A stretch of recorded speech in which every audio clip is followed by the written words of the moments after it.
All right, so everybody, welcome once again to Haley Marketing's Lunch with Haley.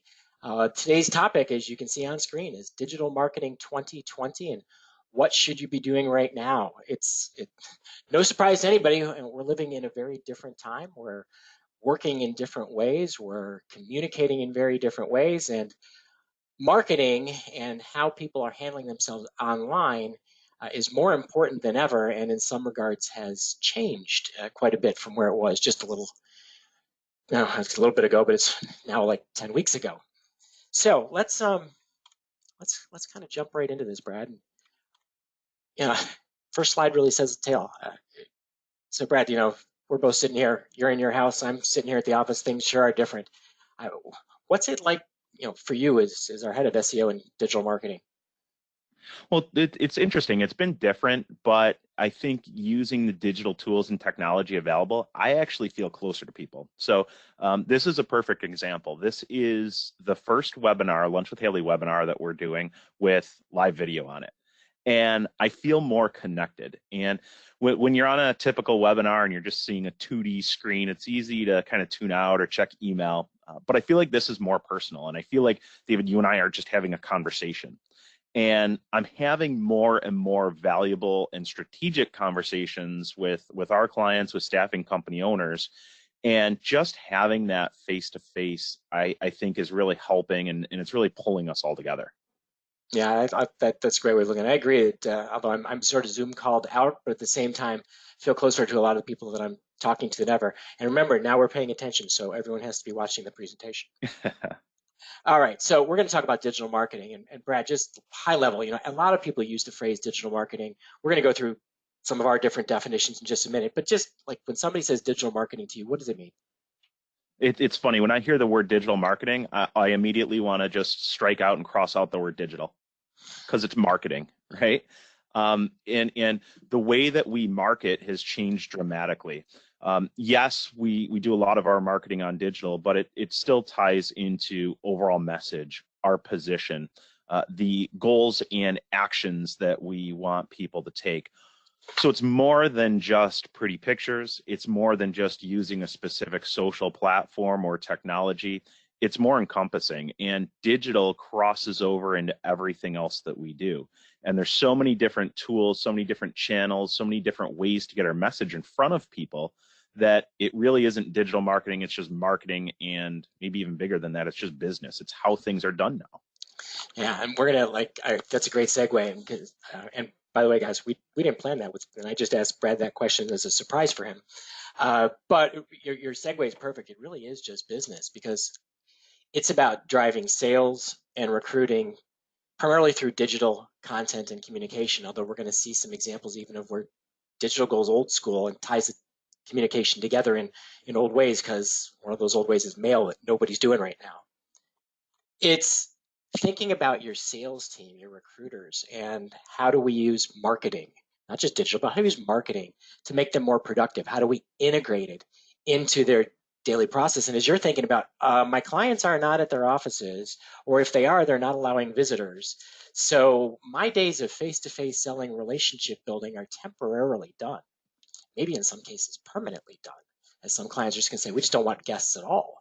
So I need to think about new strategies, new ways to use digital technologies to continue to be in this staffing business that's all about relationships and to get to know people and get to convey my value proposition through remote channels of communication. Uh, for a lot of you, you're probably on today's webinar because you want to hear about how do I drive people to me? How do I get more inbound sales leads, inbound job applications? How do I lower my cost of recruiting? How do I get more employers to choose my brand? And digital marketing, that's part of what it's all about. Are there online tools you can use to build your company and your personal brands? There's probably a lot of individual contributors, salespeople, recruiters listening to today's webinar. And marketing, digital marketing, isn't just something done at the company level. Branding isn't something that's done at the company level. In fact, in staffing in particular, it's very important for you to build a personal brand. I know Brad Biley has talked about this at length, about ways companies and individuals should be looking at creating brands for their recruiters, because That makes those people more visible online. It builds their reputation, which in turn builds your company reputation. It creates preference, and particularly for recruiters. Candidates love the recruiters they work, but it creates preference of talent wanting to work with you, and it makes it a hell of a lot easier to sell when you have strong company and personal brands that are tied together. Yeah, and David, just building off of that, a lot of the research shows, like you just mentioned, that candidates want to work with a staffing company oftentimes because of the relationship they have with the recruiter. So when we use and leverage these digital tools and just marketing tools in general to build that personal brand, it's helping build the overall company brand. Absolutely. And this last bullet's sort of like, what are you trying to do with your digital marketing? Making yourself more visible, making yourself seen as an authority in the kinds of recruiting you do, the kinds of talent you know, the problems you can solve. You're building trust. I would love it if the entire staffing industry was treated as the most trusted, valued partner by every employer and every job seeker in America. It's unfortunately not the reality of the brand that is staffing today, although the ASA Marketing Committee, we're working on it. But the reality is you have to build trust with your organization, and whether that trust is built through online reviews, how you communicate with people, the words that you use, making sure you have a consistent voice across your organization.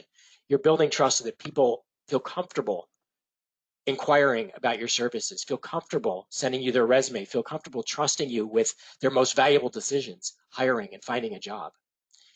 And it's about positioning. It's about demonstrating how are you different than everybody else. So we're going to talk about tools and techniques to do the 5 things that you see on the screen. And all of this encompasses digital marketing. But as Brad said, this is really the staffing business. And digital marketing is just another tool to help you be better at delivering staffing services to your clients and your candidates. All right, so tools. And I'm going to put a bunch of things on screen here that are tools. And we're going to talk about a lot of these things today. And the reason I wanted to just quickly put all these up is I'm not going to read tools to you. You all know tools that can be used for digital marketing. And it's a lot. But in getting ready for this presentation, I quickly Googled digital marketing tools. And it's a lot of stuff. Like, Brad, this wheel, I know you've seen it before. What are people trying to do? Can you explain this one a little bit? Sure. And that's why when you ask the question, what is digital marketing? I said, strike that word digital out of it. Our lives are digital. Okay, so each one of these tools is a marketing opportunity. Each one of these tools is something that we use in our daily lives. It's ingrained from the minute we wake up to the minute we go to sleep, and sometimes even when we're sleeping. All of these things have access to us. We access all of these things. We use these in our day-to-day daily life. So it's digital marketing is business. They all tie together. But what's great about this is all of these tools give us a more effective and efficient way to reach the right people, to get our message in front of the people that actually care and get our message in front of the people that we want to reach. It also makes doing business with us easier. It makes people's lives easier, helps solve specific problems. So you can look at this list and get overwhelmed, but we're already using all of these things today. So it's just using them more efficiently. Yeah, and the thing I think I see a lot is people will focus on the outside of the wheel. Well, should I be using email? Well, I have a MailChimp account. Well, I'm working with Haley Marketing and the rep management. And everyone's focused on the outside. But really, when you think about your digital marketing strategy, you're focused on the middle. It's how am I reaching the right people?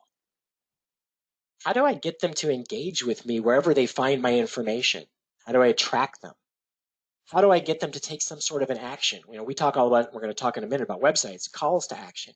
And then how do I convert people? Because just getting them to read an ebook or view my blog or watch a video is not the same as applying to a job and showing up on day one and finishing the assignment. So we got to think about reach, engage, act, convert as we're using these tools just to make us better at it. How do they supplement our sales team and our recruiters to make our salespeople and recruiters super salespeople and super recruiters? All right, so we got a lot of stuff to cover today, Brad. Where does a company get started when they think about digital marketing? Well, I think you just on the previous slide hit the nail on the head. It's really thinking about the center of that sphere, the hub. We need to think about our goals. So what do we really want to accomplish? And not just our digital marketing goals, not just our marketing goals, but our business goals. So what is it that your organization, your company wants to achieve? And that's where we really need to start.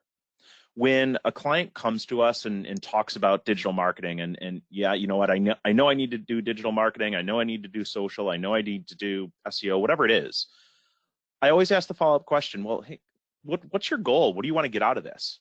And 9.9 times out of 10, the answer that I hear is, well, we want to increase visibility. And, at the surface, that sounds good. Of course, we want to increase visibility. We want to reach more people. We want to get our message in front of more people. But I ask you, is that really, truly your goal? And it's not. Now, increasing visibility might be a way to reach our goal, but we need to dig deeper. Yeah, and kind of jumping, like, is the point of the marketing to support your sales efforts? So you're making your salespeople more productive?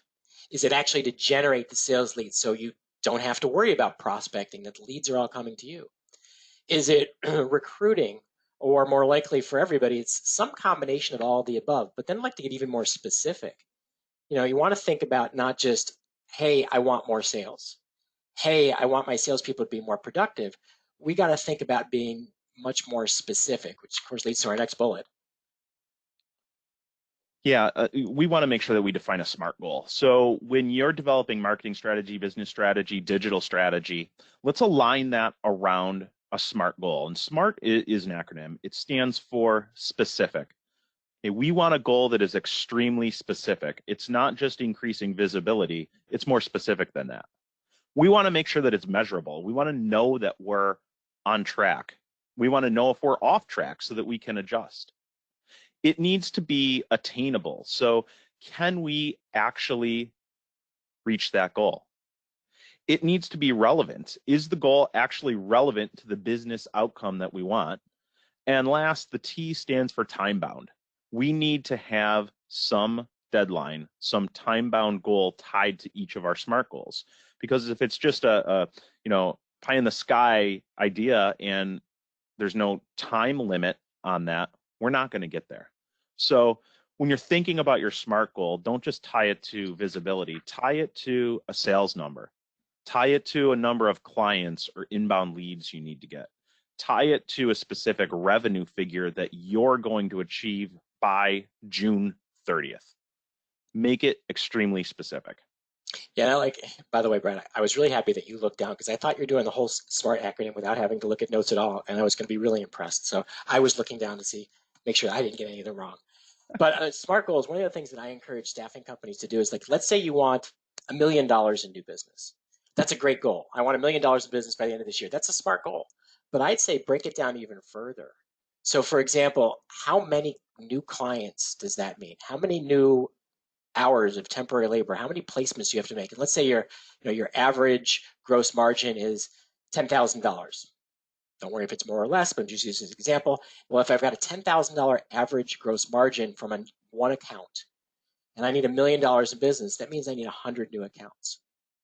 So you can do the math to sort of start to frame, what do I need to accomplish? Because knowing that I need 100 new accounts is different than $1 million in business.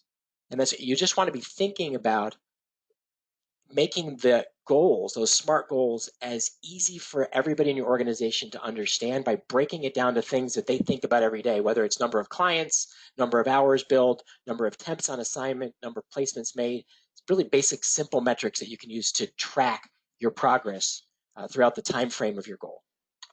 Yeah, and these goals are very emotional too, David. I mean, you mentioned a biggie. If you have a goal of $1 million, that might seem overwhelming for some people. But when you break that down into smaller goals and what that really means, day in, day out, week in, week out, it can become more realistic to people and reduce that emotional burden.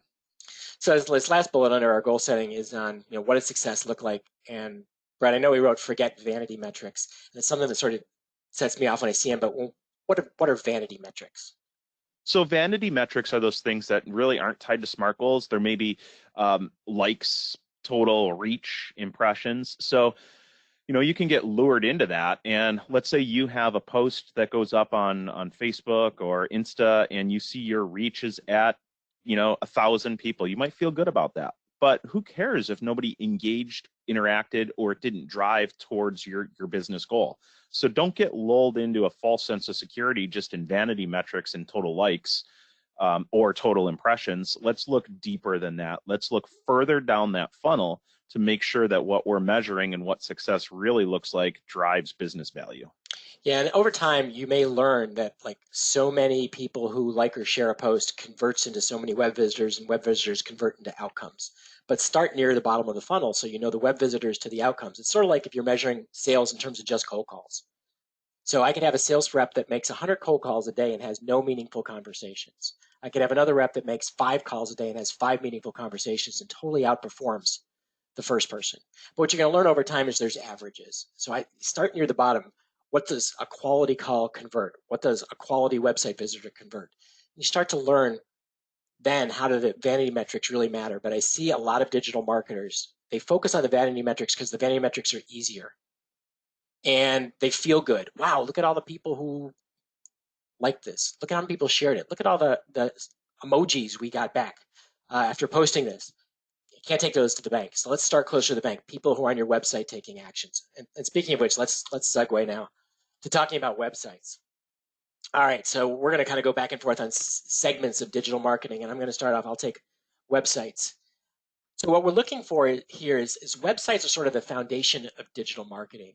They're your electronic office, your electronic storefront. They are where people go to engage with your brands, to learn about you, to take action, to apply for jobs, to inquire about services. And now as we're going into the world of apps and online staffing, it's going to be really like another office. I was talking with the folks yesterday at Time Saved, and they make a really nice app for running a staffing company. And I made the comment to them, it's like, hey, this really is like having a digital store, digital office. It's not just an app you're trying to get somebody to download.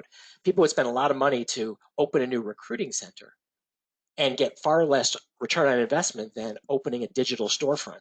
And so I'm working with them to help them understand that this whole online world, whether it's through an app or it's through your website, is to the vast majority of people you will engage with, it's your storefront, it's your presence, it's how they get to you. And so we have to really think about making that web presence, that storefront, as strong as it can be. So the first thing we want to look at is conversion paths. Now, we're not starting with worrying about pretty pictures and beautiful copy. We'll get to that in a minute. But I want to think about conversion path. And that's conversion path simply means when somebody comes to your website, how do they get to the action they want to take, or how do you drive them to the action that you want them to take? So I want someone to apply to a job. How do I get them from wherever they enter my website to the jobs as efficiently as possible? I want employers to find my site, and then I want employers to contact me for services. How do I do that? I want to think through those paths. Some websites, this is a site, I love the look of it that we just did, they'll use techniques, call to action buttons. You see a couple on the screen right here. They're offset in bright orange. Other things like a fly-in that you see coming in from the side here. It's just ways to drive people to take an action. But the conversion path means you're thinking through, what is the action I want someone to take? What's the methodology for getting them to take that action? And then once they get to the place they can take the action, making it as easy as possible to act. We'll look at more in that in just a minute. We do want to make sure copy is strong. People are more impatient than ever, and if they have to take more than a few seconds to figure out who you are and what makes you unique, they're not going to. So I like this company's very simple copy. You get their value proposition, better talent, faster hires. I got it in 4 words. I also see that Blue Sky is your trusted partner for telecom and IT staffing. I know exactly what they do, and then there's 2 calls to action. So, most staffing companies have some version of get hired, need talent, but surrounding that is there a message that really conveys who you are, why you're different, in as few words as possible. I've seen a lot of sites where maybe somebody told them for SEO purposes they needed long copy on the homepage, or maybe they just couldn't get the words down, so you see paragraphs of text to describe the company. And the paragraphs sometimes are beautifully written, but no one's reading them.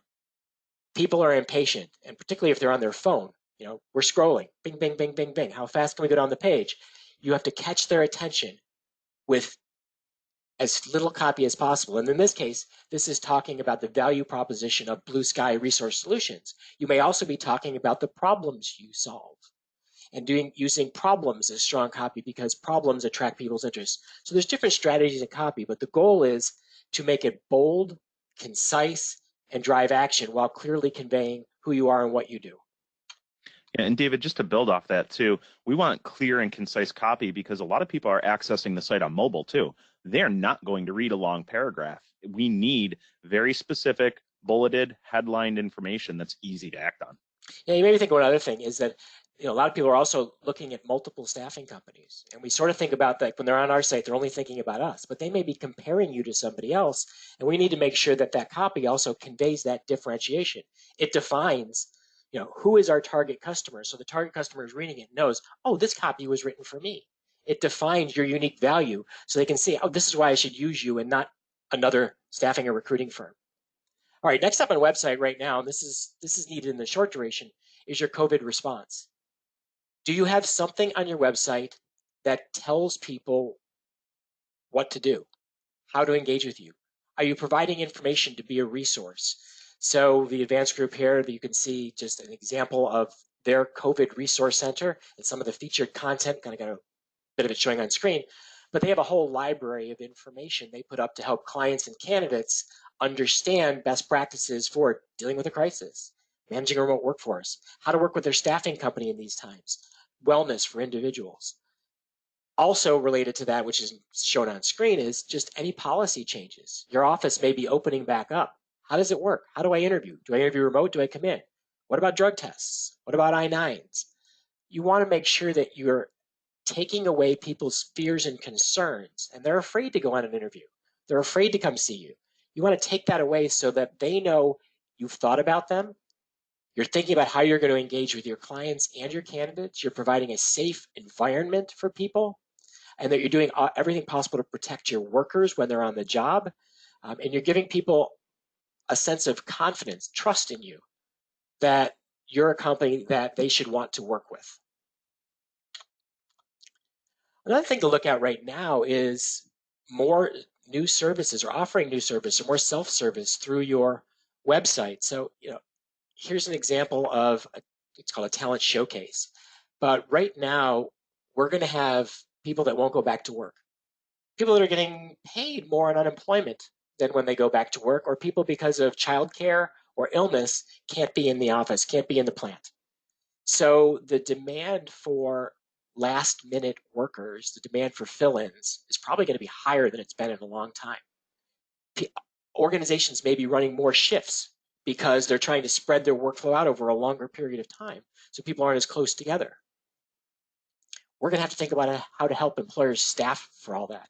So the talent on demand is actually creating a service through your website showing like the featured talent who is available for those last minute fill-ins or featured talent for specific job categories. Employees and employers may want more self-service. They can just go to your website, they can log in, they can go into your ATS, they can place an order, they can see order status, they can submit their time. A lot of staffing companies, a lot of you have this already, but if you don't, the need for a digital transformation of your staffing business centered through your website and or mobile apps has never been greater than it is right now. You also want to make it easier to work with your organization. So giving people multiple ways to take action. So some people will want to call you. Some people will want to email you. Some people want to text you. And when they come to your website, particularly on a smartphone, give them options. Most contact pages on staffing websites are a form. Sometimes it's a short form, sometimes it's a long form. Very often the phone number is not even on the same page. Sometimes you can find it on the bottom of the page, but I've seen a lot of websites, it's not on the page at all. Well, when you're on your phone, I can click on a phone number to call. I want that right there. I want to be able to text you.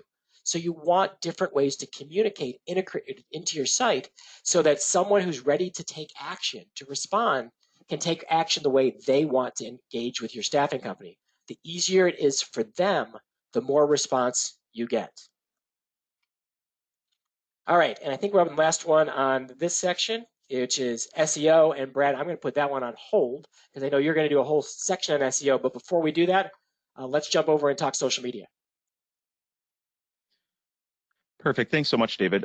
With social, what we're going to need to do is potentially look at completely changing our strategy and reworking our complete strategy. So as David just mentioned, we may have to change our business model. We may have new products or new services, and we need to think that through. And we need to look for ways that we can leverage and use social media to drive that message, drive awareness. We've seen that traffic to social sites is at an all-time high. Traffic to Google and other places is at an all-time high. With not many people in the office, maybe we need to shift our direct marketing or our print marketing over to more digital. So we just need to rethink that strategy. We may need to remind people that we're still here. Okay, we're still here for you. We may have to rely more on our social channels as a way to connect and outreach with people. We may need to leverage one-to-one email more. We may look to leverage and use paid social to make sure that our new service offerings or our shift in messaging is seen by more people. David mentioned earlier how important it is to make people feel safe and comfortable. Part of that is potentially shifting to virtual job fairs or virtual job booths as the example you see in the middle. We have to rethink our strategy on how we're going to drive visibility for those events. We might just have to rethink our messaging and have a more compassionate and collaborative message. Maybe it isn't necessarily right now all about business. Maybe it's all about community and togetherness, and we can carry that message through. Now, once we really rethink our strategy, from there, we need to carry that over to our content. So the content that we used all last year when unemployment was ridiculously low and it was so hard to find people probably isn't the same content strategy that we need now. People are dealing with a whole host of other issues. And I'll walk through some examples here. And David shared the example of your COVID response earlier. And what I loved about that is that it wasn't all about the staffing company. It wasn't the same letter or email that you're getting from a company that you signed up for their newsletter 4 or 5 years ago and haven't heard from. We're not getting this templated email. We're looking at ways to help solve problems and add value. So look at some of the examples here. The benefits of maintaining strong communication with your candidates, maneuvering your job search through COVID-19. So these are very practical items that address questions and concerns that your clients and candidates have right now. It's not promoting your service, it's offering value, offering advice and strategies. In the middle, be part of the solution. And this is a series of more uplifting messages. It's a different approach to try to encourage and get people who maybe are on unemployment and taking advantage of those increased benefits.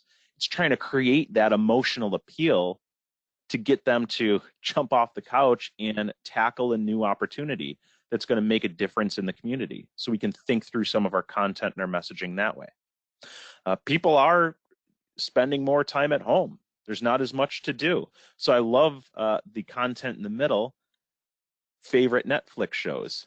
Add some personality. It makes a connection.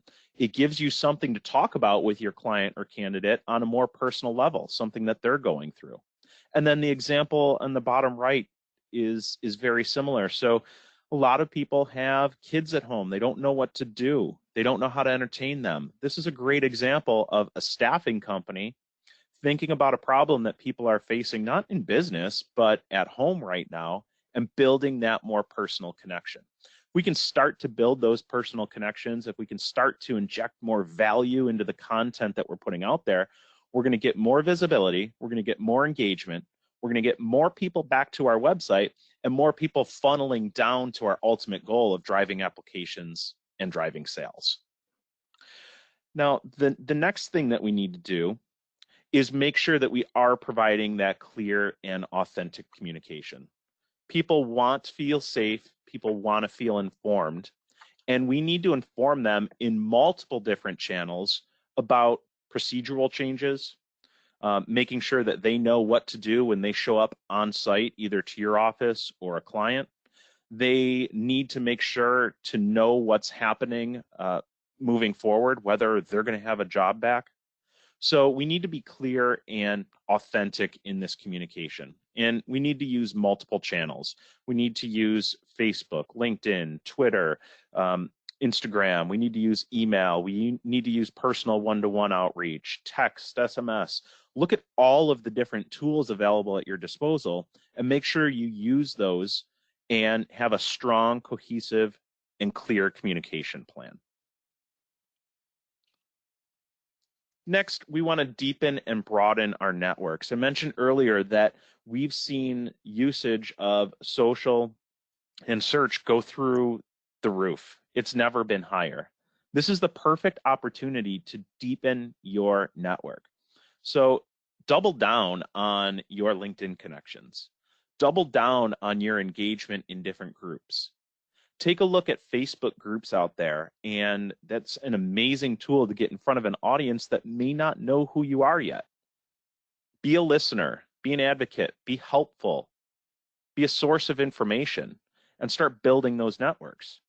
What we've seen with the pandemic is many companies begin to scale back their marketing budget. And what happens when you scale back your budget and disappear from people's news feeds? You disappear from their mind. And when we're ready to kickstart business again, when we're ready to get back to work, if you haven't been present and you've disappeared during this time, they're going to go somewhere else. So instead of scaling back, double down right now on your efforts to build your network. We see a lot of companies doubling down on paid outreach to increase likes, increase visibility. It's a great time to do that, and it's going to set you up for success as we come out of this. Next, get everyone on your team involved. I think this is where social content marketing and digital marketing really begins to snowball. Okay, if you have a good content and good strategy at the top corporate level, you can do a lot to make sure that everyone in your organization is involved, engaged, and contributing. So at Haley Marketing Group, each day we start off with an amazing video message from our COO who talks about intent for that day, shares valuable tips and best practices, and encourages people to get involved. And there's been a big push over the last few weeks on writing and generating great original content. And I don't know the exact numbers, but I'd say since the pandemic started, we probably have 30 different people at Haley Marketing Group who have written a great thought leadership article and published that on our blog. We then take that and leverage that on all of our social media channels. We leverage that in Slack, on Facebook, in LinkedIn, in groups. We use paid to get that in front of more people. And in this example, you can see that we're encouraging everyone on our team to like, comment, and share. This is going to exponentially increase our reach. And it's a great way to show Facebook and Facebook's algorithm and other social platforms that your content is meaningful. The more people that engage with your content, both internal and external, the more people that content is going to reach. So if we can kickstart that engagement by getting everyone on our team involved in writing, sharing, commenting, and liking content, we're gonna get in front of a whole lot more people. We're gonna drive a whole lot more engagement and help us drive people further down our sales funnel. And finally, don't rely just on free reach. I mentioned earlier that we're seeing a lot of companies double down on their paid reach as other companies are contracting. Those ones that are doubling down are seeing great results. And this is just a quick example. We've seen on one campaign, average click-through rate skyrocket. It went from, I want to say maybe 2%, which was already good, up to 10%. Okay, we changed our focus, we changed our messaging, we made it more appealing to the audience. We changed our audience targets a little bit too. Conversion rate bounced from about 1.5% up to 4.45%. So they're spending a little bit more money, not a ton more money, but they're getting a lot more results. Okay, there's less people that are advertising digitally right now, so it's a great opportunity to earn more market share. So Brad, before we go on, when you say spending more money and don't just rely on free reach here, I know you're talking pay-per-click advertising, but what types of pay-per-click are companies doing?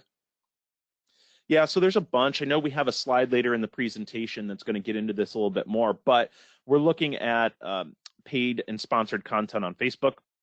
We're looking at things like remarketing so that when somebody is engaging with our social content or our website, we're staying in front of them. We're looking at recruitment marketing spend. So it's not just all about Facebook or Instagram or LinkedIn. It's other platforms like Indeed, ZipRecruiter, programmatic job board advertising. As some staffing companies are cutting recruitment spend, others are ramping up so that the candidate shortage isn't going to impact them. So it's not just one platform, it's looking more holistically at all of the different digital marketing platforms and how we can use them together to get in front of, more people and get in front of people multiple times, because it's going to take multiple touch points to get them to take action. Awesome, thanks. One other thing I want to talk about is in the beginning you talked about strategy and content, and it's actually somebody on our team, I think Matt shared a message that he saw on LinkedIn from an HR manager who was really frustrated with the staffing industry being tone deaf and really not focused on what was happening. And this was early into the crisis and must have been called on by a few people who were just asking about job orders. I think the challenge today is most companies have pivoted their messaging to some version of how can we help you? And you still want to have a message of caring, a message of helping, but you also have to really think a little deeper, like, how do I differentiate my message so that it doesn't just sound like everybody else? Maybe being specific with the kinds of clients you help or the kinds of candidates you place. Maybe sharing more tangible ideas than the generic, how can we help? So I really want to think when you're coming up with your content strategies for social media, it's what problems can we solve? And then we want to share content around those problems. Nothing wrong with saying how can we help, but don't leave it at that level. It's too vanilla and it sounds like too many other marketers. Yeah, and David, to that tone deaf comment, we saw a lot of staffing companies that were doing cold calls to people that were actively laying people off and furloughing a bunch of their workforce. And their approach was, hey, do you have a hiring or staffing need? That is tone deaf. Yeah. Flip that and say, you know what, I understand you're going through challenging times right now. You're laying off and furloughing a lot of people. Business is going to come back when we turn things around. Are you nervous that those people are going to jump ship and go elsewhere? If so, would you like me to help them find, maybe some temporary assignments right now? We'll keep them engaged and involved. And then when you're ready, we'll just transfer them back over to your workforce. Changing those messages, changing that strategy is essential right now.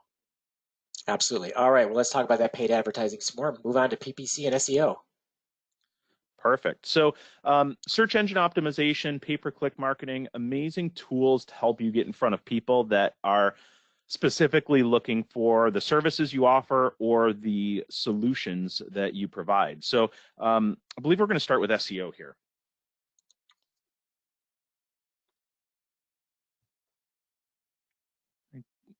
So overall, SEO has changed, and we have a full 1-hour webinar on how SEO has changed that we did at the beginning of the year here. But it's really transitioned from keyword stuffing and focusing on a few different keywords to being more value-based. One of the keys is answering the questions that clients and candidates have.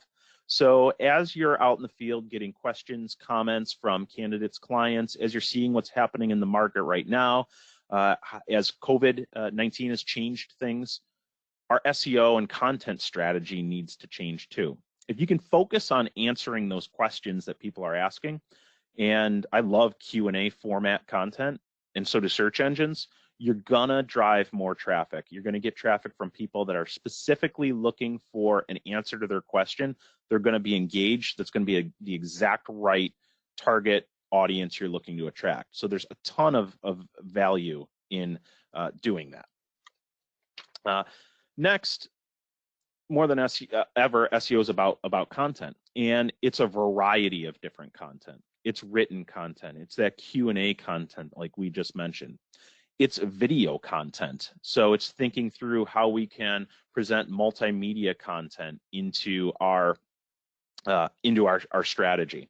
And what I love about this, and the example on the left there, how to become a CNC machinist, basic content, but in doing a little bit of SEO research, Dan from our team, who is developing an ongoing SEO plan for this particular company, realized that this was a question that a lot of people in the market were asking. So what he did is worked with our writing team to come up with a really deep, rich, long form piece of content. I want to say this was 1,500 words to maybe 2,000. And after a few months, this began showing up as a featured snippet in Google results. And the impact was amazing. They're getting 3,000 visits to this one piece of content each month. And if we look at the increase in search traffic, it's huge. So in a time when business is maybe down, when people maybe aren't looking for jobs as much as they were, traffic from search engines is up 145%. Okay. That is tied directly to content. That's tied to having rich media. That's tied to thinking through what people's challenges and questions are right now. So do some research, find out what people are asking, talk to your recruiters, talk to your sales team, and then build your content strategy around that. PPC, pay-per-click advertising. Ton of options here. We highlighted some of them a few minutes ago, but here are a few that we really like. On the Google side of things, there's remarketing. So as internet traffic is way up, as we're doing more in social, we're driving more traffic back to our site, we need to stay in front of people. We know historically that marketing takes 7 to 8 impressions to get people to remember you. Now there's statistics that show we need to be in front of people 20 or more times before they even consider taking action. Remarketing is a great way to do this. So as somebody hits your website, your social account, we need to stay in front of them, we need to tag them and make sure that our ads kind of follow them around the internet. Not in a creepy, disturbing way, but we want to make sure that we're showing up and we're top of mind and we're increasing awareness. If you are doing this, look at the message too. Make sure that the message isn't tone deaf. Make sure that it appeals to what's happening in the market right now. We could look at keyword and display advertising. So with a keyword buy, we're focusing on very specific terms that we want to show up for in text Google search results. Great way to get in front of a very specific audience and buy traffic. On the display side, we can have ads show up in our local geographic market. We can have ads show up on very specific websites out there that appeal to our target audience. So if you're local, you can use this in the local market and get in front of and on some amazing local websites. If you're national and recruit in a specific industry or vertical, you can use this as a way to get in front of people when they're looking on other trusted sources. So great way to key in and target on the right people. We can look at affinity categories, so what people are interested in. We can look at competitive targeting, and this has been a big one right now. I mentioned earlier that a lot of companies are restricting their marketing budgets and their spend, and I think what we're going to see is a dramatic shift in market share coming out of this. The companies that are investing heavily in marketing are going to come out stronger, they're going to come out ahead, and they're going to gain market share. This is the exact right opportunity to double down on some competitive targeting using PPC so that we can focus on people that like or have visited your competitors' websites. If you're a small regional or local company, let's target those big guys. Let's go after them and let's make sure that we're getting in front of people who are already active buyers or users of staffing services. It's not going to be listed here, but Bing is a great opportunity too. Oftentimes on Bing, the costs are a little bit lower, and Microsoft, with their acquisition of LinkedIn a few years back, has opened up LinkedIn profile targeting on Bing. So it's a great way to get in front of a very specific type of person or buyer. Yeah, and other thing, I was going to say, Brad, we're just testing that right now. So check back with us a little bit, and we'll know how that works, because one of our PPC specialists brought that to us this week and said Bing has opened this up, and it just creates new opportunities to find ways to more accurately target digital ads, which especially when we're trying to get employers, being able to think about LinkedIn profiles and who are the right hiring managers and targeting them. We're excited about what we can do with that. For sure. The other thing that we want to look at is social, and there's some great ways that we can get in front of the right people here. We can do target matches. This is one of my favorites. We can export your ATS database, or you can send your CRM to us. We can upload that into the social platforms and see how many people we can match by email address. Great opportunity to get in front of them and stay in front of them in a very low cost way. We can look at demographic and geographic targeting. We can build lookalike audiences. So we can take a look at your candidate database, people that you've placed out, and build lookalikes off of them. We can do the same thing on the client side. We could do interest targeting, and then we could do dynamic targeting based on actions. So if somebody's coming to your job board or your job listings and they don't apply right away, let's stay in front of them on social. Let's stay in front of them with LinkedIn ads. Let's drive them back to the application, because it's going to take repeated hits to get them to convert.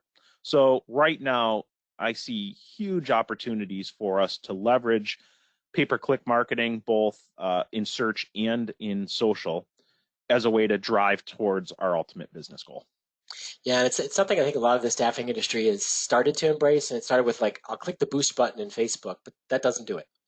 It's about taking advantage of this ability to target more accurately, to get your message in front of the exact right audience. And when I was talking about websites, I was talking about thinking about, who is that perfectly positioned prospect? Who's the ideal candidate you're trying to reach with your copy and your messaging? PPC is how do I target that audience now that I have the messaging and bring them back to the right pages on the website or a specific landing page just for that audience? If you have division pages, I can target people who would be interested in that division. If I have location pages, I can target people who would be interested in that location.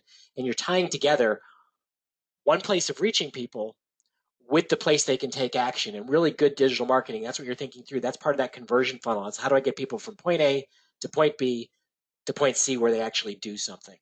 All right, we're going to change gears a little bit, and we're going to look at digital selling. So I've talked to a lot of our clients, talked to a lot of salespeople outside of the staffing industry, especially those who were very used to selling face-to-face, and all of a sudden, that's been taken away.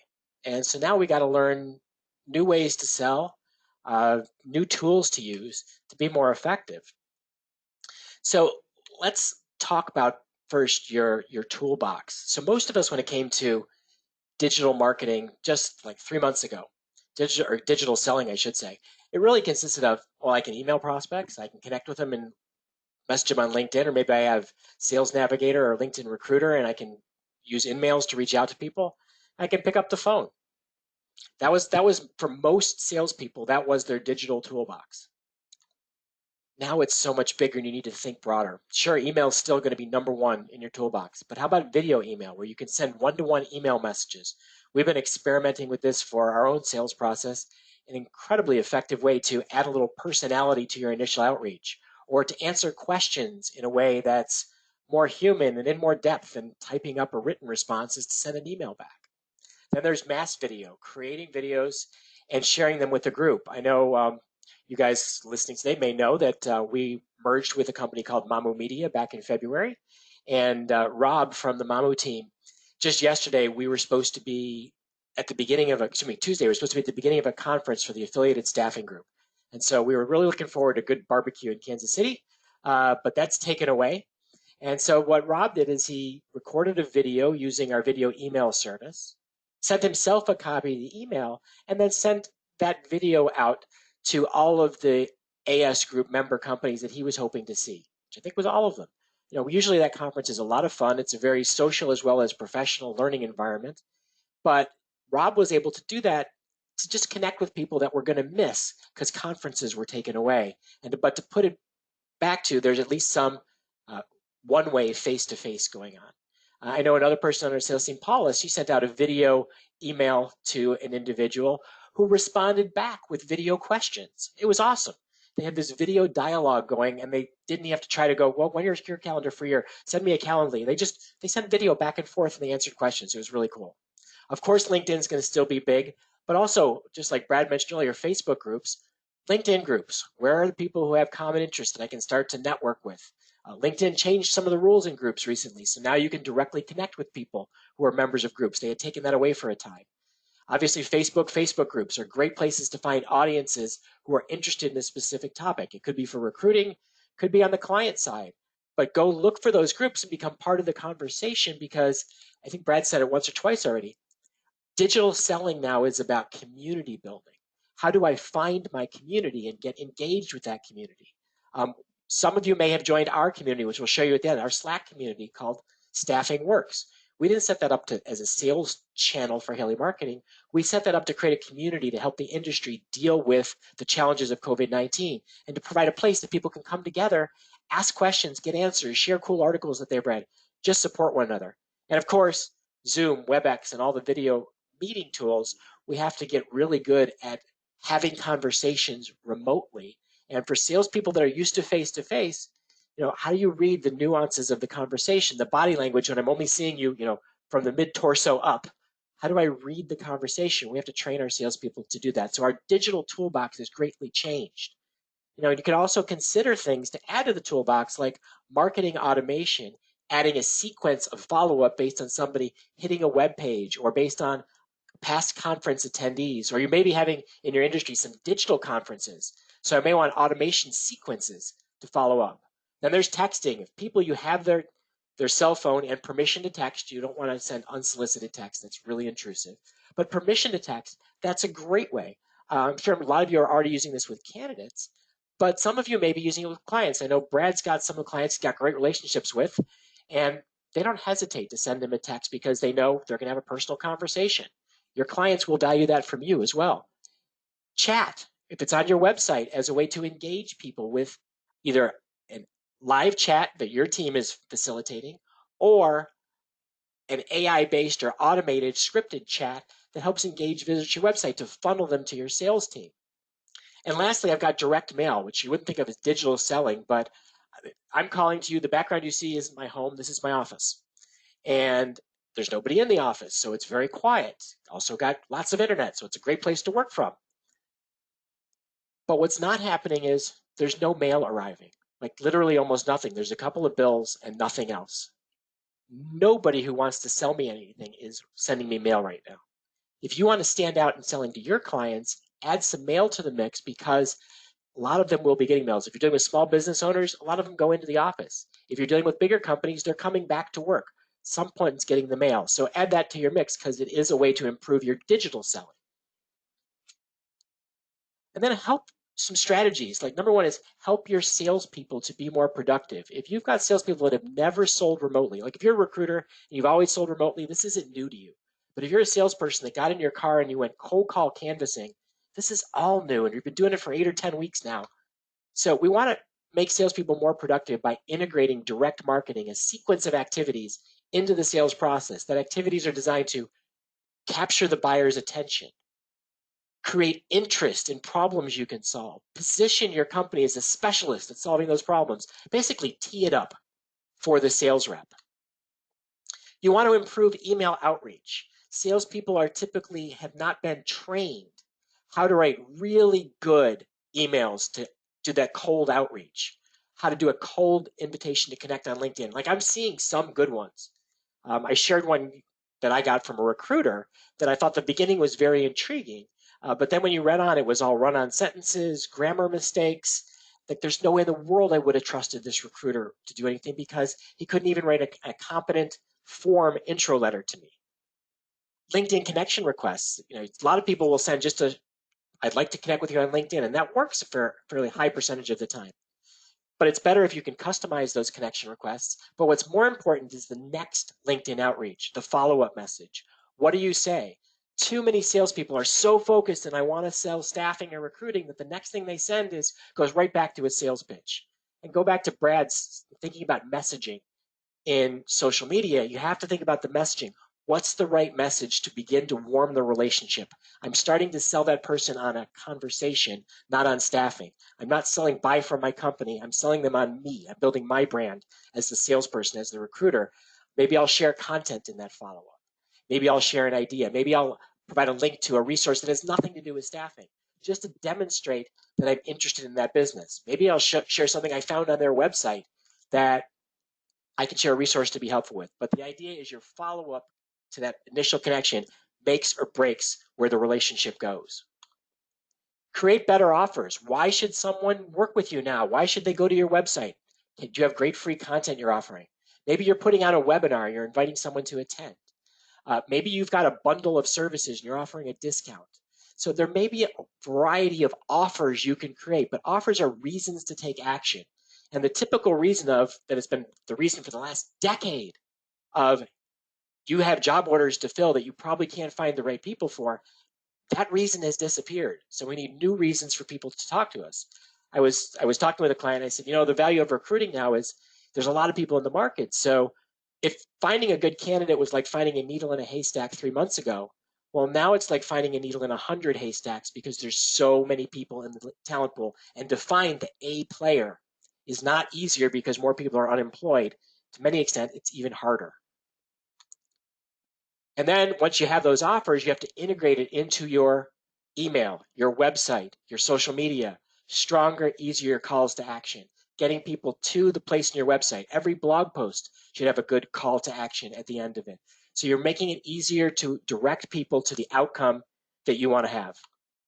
And I mentioned it once, I'll mention it again, video, email, integrate more video to add that face, that voice to the words that you're sharing in the positioning message that you're giving in the sales pitch that you're making. And then just rethink the call strategy. So what is going to be the new sequence of capturing attention, creating interest, building desire to have a conversation, providing a proposal, closing the proposal? The entire sales process has to be re-scripted so that you are taking advantage of all the digital tools to provide a more compelling presentation, a more compelling outreach, more compelling closing to the remote buyer of staffing services. Second is to think about content and inbound marketing. Let's get more inbound sales opportunities. Be a resource for great ideas through your blog, through information you provide, through webinars, through content you share on LinkedIn. Turn ideas into something tangible, an ebook, a webinar, a white paper, an infographic, something that you can offer to people that feels more tangible than I've got a great idea. I got a great idea is a great starting point. If you want to know who's engaging with your content, you create landing pages, a single web page with the sole purpose of getting someone to take action, to fill out the form to get your ebook, to register for your webinar. And then you get a list of people who are interested in your ideas that you can have conversations with.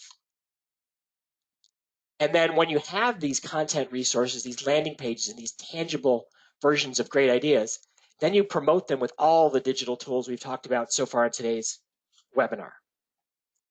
All right, before we run out of time today, Brad, let's talk very quickly about recruitment marketing, because I think a lot of the industry has thought there's candidates, cut my spend with Indeed. I don't need to worry about recruitment marketing, but I think recruitment marketing has just changed. And we're going to talk first about social recruiting. So Brad, why don't you talk a little about social? Yeah, sure. And David, to your point, what we're hearing in the market, and I think what a lot of people on this call are experiencing, is candidates might not want to come off unemployment right now, and recruiting is still hard. We need to have these hard conversations with clients, and then also look for tools to get in front of people. So as David mentioned, social recruiting is working better than ever. More people are spending time on social platforms, and it's really cost effective to get in front of the exact right target audience. It's also a great way to engage with your ATS database, as I mentioned earlier. Let's export that database and let's put some money behind it to get in front of the people that we've spent tens of thousands, hundreds of thousands of dollars recruiting over the last 2 or 3 years. Let's not let that go to waste. So let's get more effective and do that social recruiting, make it easy for people to engage.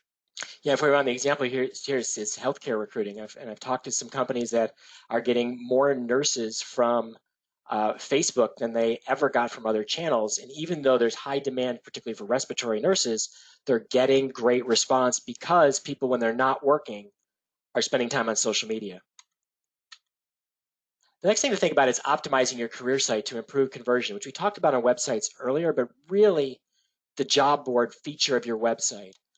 Are you providing tools that enable people to apply really easily, apply on mobile, apply with one click? Are you re-engaging talent by allowing people to opt in for job alerts via email, via texting?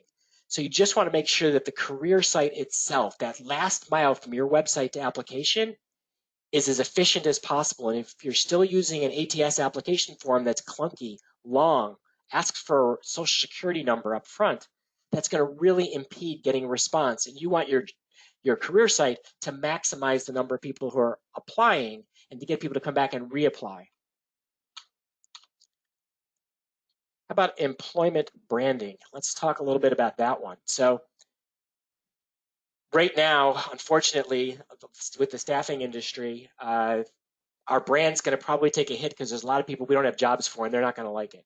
Or there's people that we want to put back to work and they want to stay on unemployment and they're not going to like that either. So what happens when they don't like it? They go out to review sites and they trash the staffing industry. They trash your company. We really now have to think about how we strengthen our brand, being proactive about reputation management, advertising in the marketplace in a way that demonstrates everything we're doing to help the candidates, and also in a way that will appeal to A-level talent. What things can we write in our job posts? What things can we include in our website? What things can we share on social media that positions our organization as a great employer? Because we're going to want to attract not just more candidates, but the right candidates.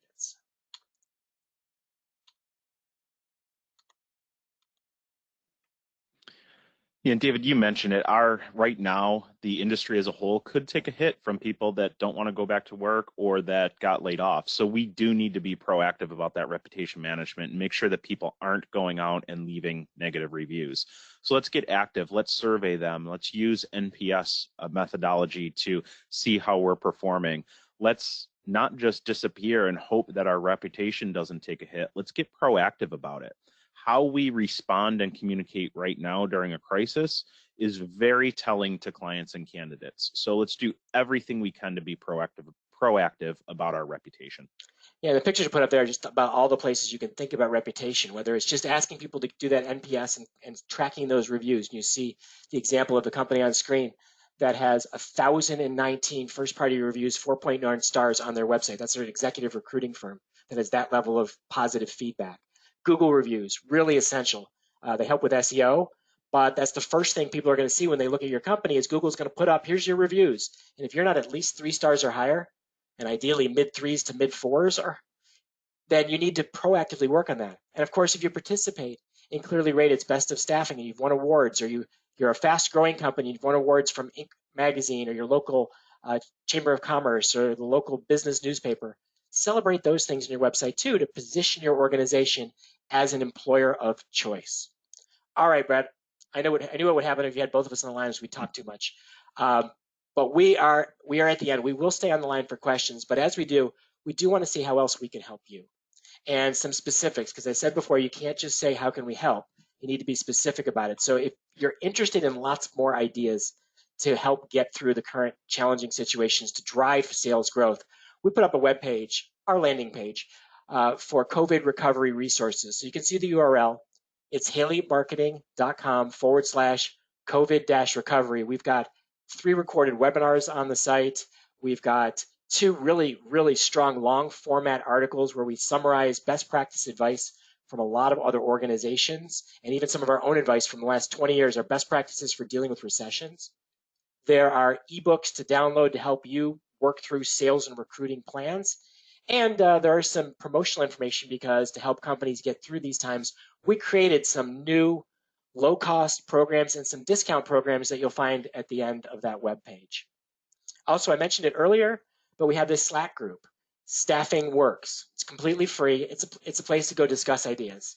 So if you're a Slack user, the workspace is called Staffing Works. If you're not a Slack user, you can go to haleymarketing.com/Staffing Works. Join the group. You can download an app to your computer, download an app to your cell phone, and from anywhere be part of the discussion. And with that said, we will be happy to stay on the line. We understand that people have to go because we are just over the hour, but we'll stay on the line to answer any questions. And I will say a quick thank you to all of you for being part of today's Lunch with Haley webinar.